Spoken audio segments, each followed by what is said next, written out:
Hello বন্ধুরা, আবারও আপনাদের সবাইকে স্বাগতম আমাদের এই কম্পিউটার চ্যানেলে।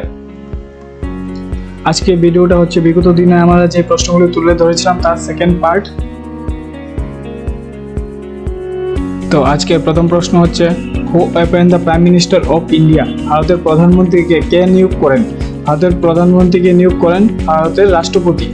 দ্য প্রেসিডেন্ট অফ ইন্ডিয়া, ভারতের রাষ্ট্রপতি ভারতের প্রধানমন্ত্রীকে নিয়োগ করেন। এর এক্সাম্পল হচ্ছে article 75 of the Indian constitution mention that a prime minister is one who is appoint by the president.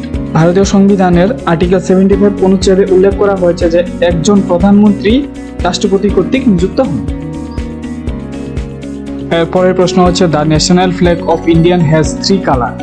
The green colour is, এর মানে হচ্ছে ভারতীয় জাতীয় পতাকার যে 3টি রং রয়েছে এদের মধ্যে সবুজ রংটি কোথায় থাকে? পতাকা, মানে পতাকার উপরে, মধ্যে না নিচে থাকে? তাহলে ভারতীয় জাতীয় পতাকার যে গ্রিন কালার রয়েছে সেটি থাকে বটম, মানে একদম নিচে। এরপরের প্রশ্ন হচ্ছে, the minimum age required of an Indian citizen to become the president of India. কোন ভারতীয় নাগরিকের ভারতের রাষ্ট্রপতি হওয়ার জন্য সর্বনিম্ন বয়স কত প্রয়োজন? ভারতের রাষ্ট্রপতি হওয়ার জন্য সর্বনিম্ন বয়স 35 বছর হওয়া প্রয়োজন। এই ব্যাপারে কিছু ব্যাখ্যা দিচ্ছি। The president must be a citizen of India, রাষ্ট্রপতিকে অবশ্যই ভারতের নাগরিক হতে হবে। Not less than 35 year of age, রাষ্ট্রপতির বয়স ন্যূনতম 35 বছর হতে হবে। And qualified of election as member of the Lok Sabha, এবং লোকসভা সদস্য হিসাবে নির্বাচনের জন্য যোগ্য হতে হবে। His term of office is 5 years, তার কার্যকালের বয়স হবে 5 বছর। And he is eligible for re-election, এবং তাকে পুনর্নির্বাচনের জন্য যোগ্য হতে হবে। এরপরের প্রশ্ন হচ্ছে, আমি আশা করছি এই প্রশ্নটি সকলেই জানা আছে, তারপরেও বলে দিচ্ছি একবার। The Republic day is observe on, ভারতের প্রজাতন্ত্র দিবস কবে পালিত হয়? 26শে জানুয়ারি। আনসার হচ্ছে 26শে জানুয়ারি ভারতের প্রজাতন্ত্র দিবস পালিত হয়। আমি এখানে আরও কিছু এক্সপ্লেন করছি, কিছু ব্যাখ্যা দিচ্ছি।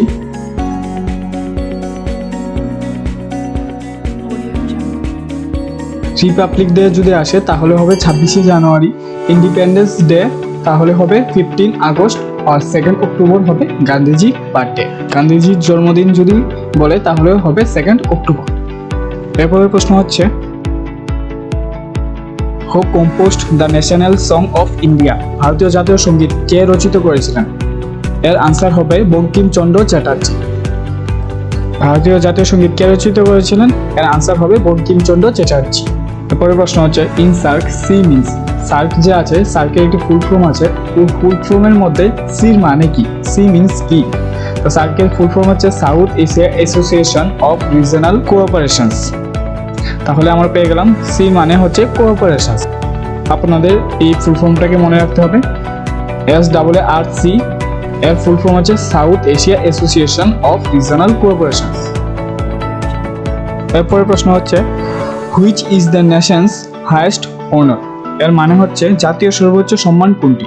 জাতীয় সর্বোচ্চ সম্মান হচ্ছে ভারতরত্ন। আনসার হচ্ছে ভারতরত্ন। ভারতরত্ন হচ্ছে জাতীয় সর্বোচ্চ সম্মান। এরপরের প্রশ্ন হচ্ছে,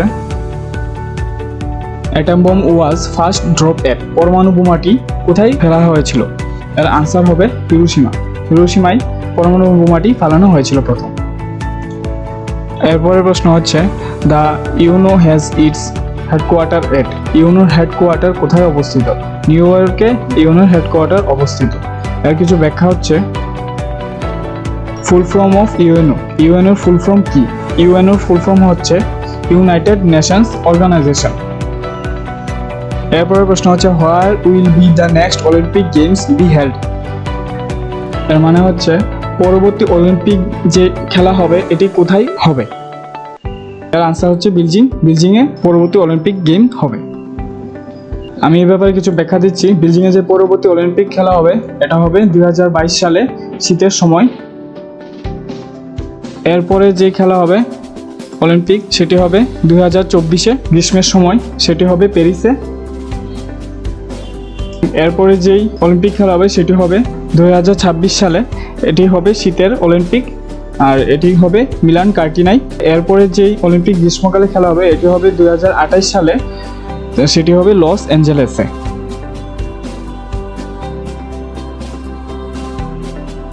এরপরের প্রশ্ন হচ্ছে who prints and supplies the currency note in India.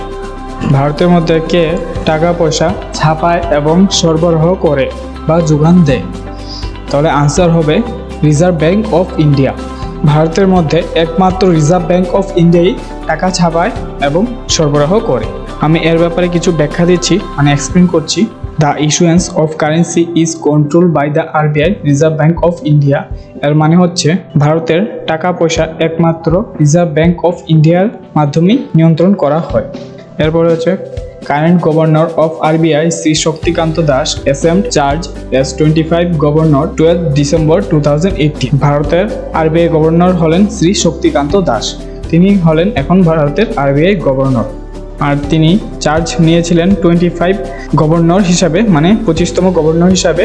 আর তিনি চার্জ নিয়েছিলেন 2018 সালের 12 ডিসেম্বরে তিনি চার্জ নিয়েছিলেন।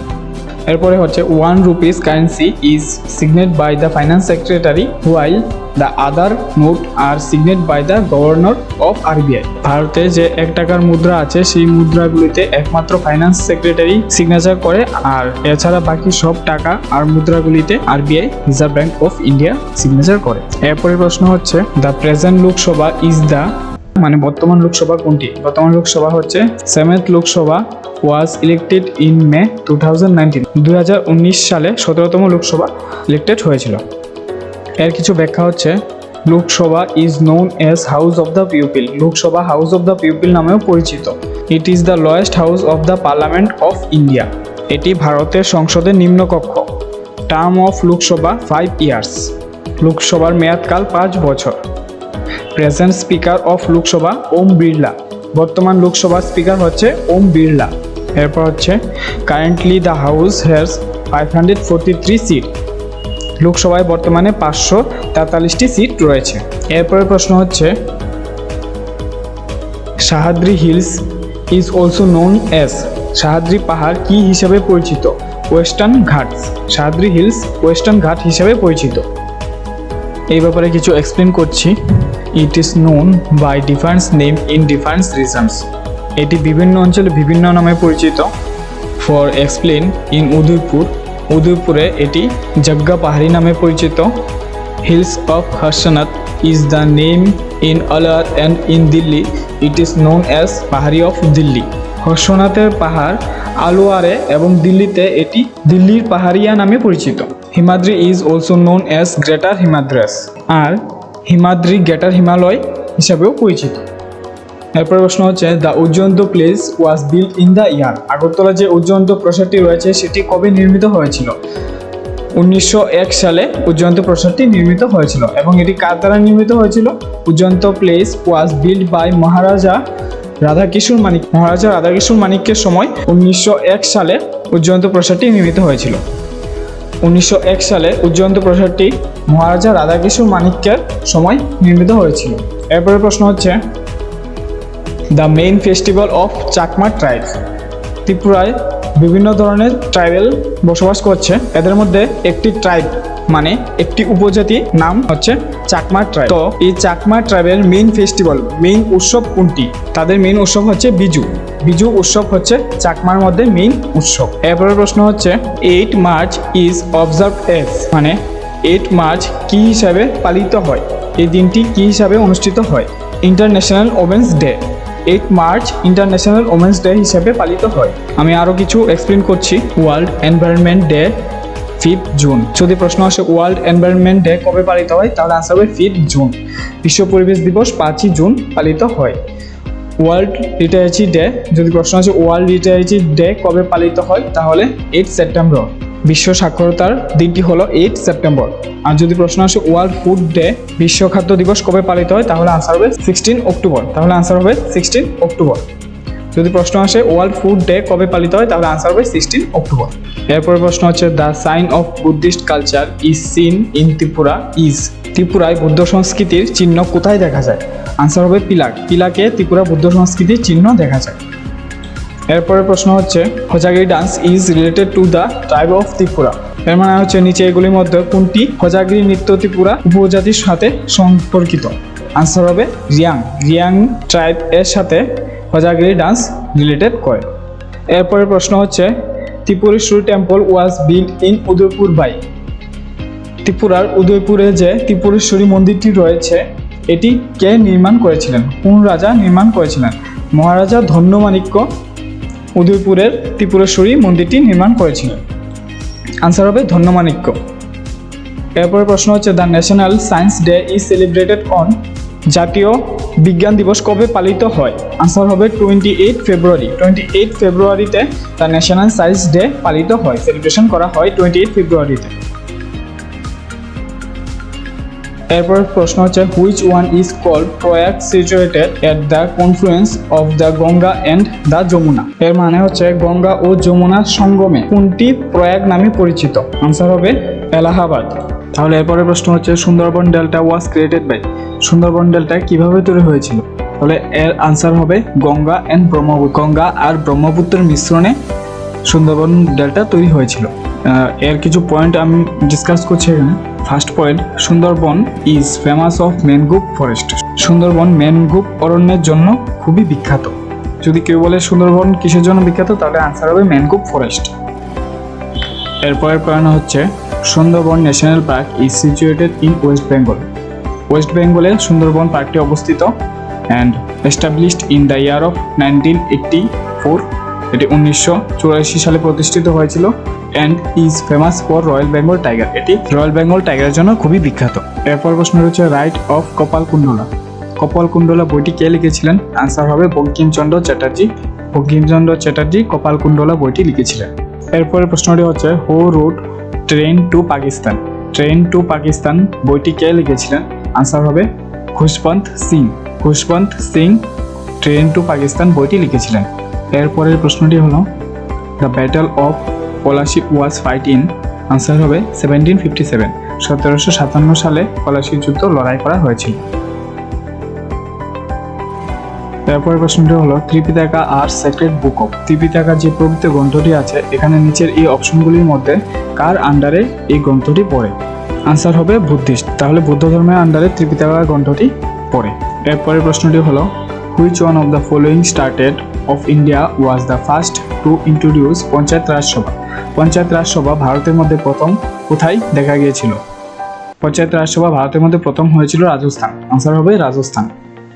আমি এই ব্যাপারে কিছু ডিসকাস করছি। Panchayati raj which was inaugurated by the prime minister Pandit Jawaharlal Nehru on 2 October 1959 at Nagaur in Rajasthan. Panchayat Rajsabha তৎকালীন প্রধানমন্ত্রী পন্ডিত জওহরলাল নেহরুর সময় 2 অক্টোবর 1959 সালে রাজস্থানে প্রথম প্রতিষ্ঠা করা হয়েছিল।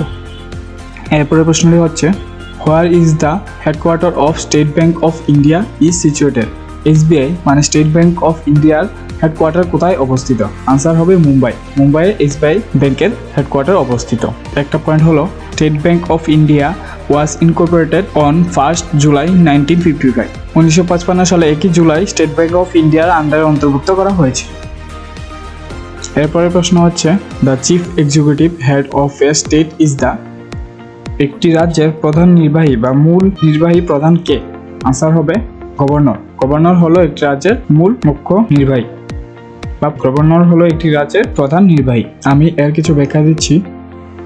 The provisions related to state executive are in article 153 to 167। এর মানে হচ্ছে রাজ্যের নির্বাহী সম্পর্কিত বিধানগুলিতে 153 থেকে 167 অনুচ্ছেদে রয়েছে। রাজ্যের নির্বাহী সম্পর্কিত যে বিধানগুলি রয়েছে সেগুলি অনুচ্ছেদ মানে আর্টিকেল 153 থেকে 167 মধ্যে রয়েছে।